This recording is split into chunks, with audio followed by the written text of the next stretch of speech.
ঈশ্বরের মহান প্রতিজ্ঞা।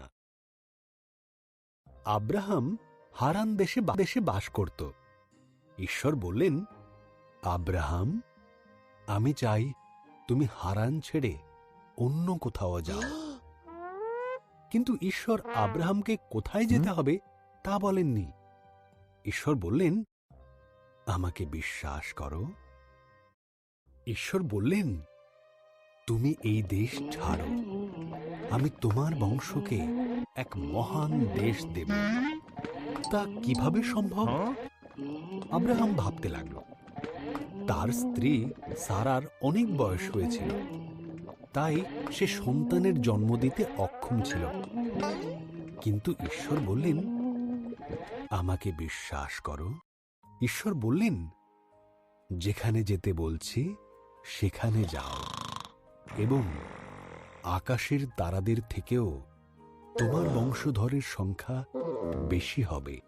তাদের মাধ্যমে সমস্ত পৃথিবী আশীর্বাদ লাভ করবে। আমাকে বিশ্বাস করো। আর তাই আব্রাহাম ঈশ্বরের প্রতি বিশ্বাস রাখল। সে তার স্ত্রী সারা, ভাইপো লোট আর যা কিছু তাদের ছিল সেই সব নিয়ে ঈশ্বরের আদেশ মতো কনান দেশে পৌঁছল।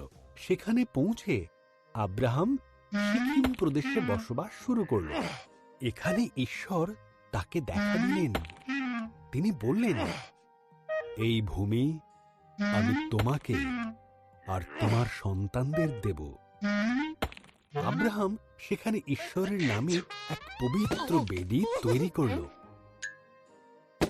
আব্রাহাম ঈশ্বরের দেওয়া সেই প্রতিশ্রুত দেশটি ঘুরে দেখল। ঈশ্বরের প্রতি স্থির বিশ্বাস রাখার জন্য আব্রাহামের মনে ভারী আনন্দ হল।